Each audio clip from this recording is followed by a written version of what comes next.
नमस्कार. लोकसभा निवडणुकीचा शेवटचा टप्पा 1 जूनला पार पडणार आहे. महाराष्ट्रातील सर्व टप्प्यातील मतदान संपलं असून आता 4 जूनच्या निकालाची सर्व प्रतीक्षा करत आहेत.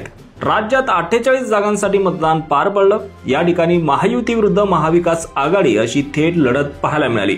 मात्र राज्यात निकालाआधीच अनेक उमेदवारांनी जिंकण्याचे दावे केले आहेत. काही उमेदवारांच्या विजयाचे पोस्टरही झळकल्याचं समोर आलंय. दरम्यान 2019ला राज्यात महाविकास आघाडीची स्थापना झाली. मुख्यमंत्री पदावरून शिवसेना आणि भाजपाचं बिनसल्यानंतर शिवसेनेनं काँग्रेस राष्ट्रवादीशी हात मिळवणी करत राज्यात सत्ता काबीज केली. त्यानंतर 2.5 वर्षांनी शिवसेनेत एकनाथ शिंदेच्या नेतृत्वात फूट पडली. शिंदे सोबत पक्षातील 40 आमदार तसेच 12 खासदार बाहेर पडले. त्यानंतर त्यांनी शिवसेना नाव आणि धनुष्यबाण चिन्हावरही दावा सांगितला. निवडणूक आयोगाने बहुमताच्या आधारे एकनाथ शिंदेकडे शिवसेना सोपवली. त्यानंतर उद्धव ठाकरे हे या निवडणुकीत मशाल चिन्ह घेऊन मैदानात उतरले. तर 2022 मध्ये अजित पवारांच्या नेतृत्वात राष्ट्रवादीत फूट पडली.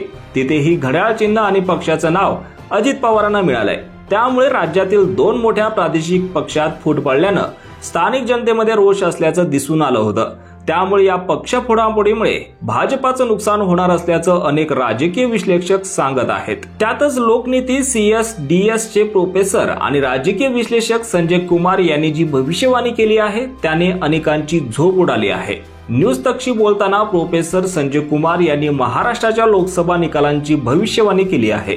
हा निकाल हैराण करणारा आहे. संजय कुमार यांच्या भविष्यवाणीनुसार राज्यातील भाजपला मोठा धक्का बसत आहे. कारण या ठिकाणी भाजपाचं मिशन 45 अपयशी ठरणार असा अंदाज वर्तवण्यात आला आहे.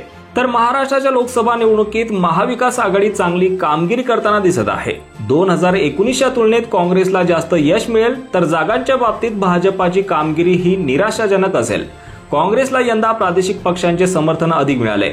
त्यातच महाविकास आघाडी राज्यात 25 ते 26 जागा जिंकण्याची शक्यता देखील आहे. तर महायुतीला एकूण 21 ते 22 जागा मिळू शकतात असा अंदाज प्रोफेसर संजय कुमार यांनी वर्तवला आहे.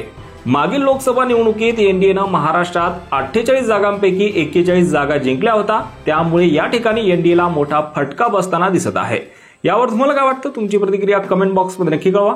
आणि असेच राजकीय घडामोडी पाहण्यासाठी चॅनलवर नवीन असाल तर सबस्क्राईब करून बेल आयकॉन दाबायला विसरू नका. धन्यवाद.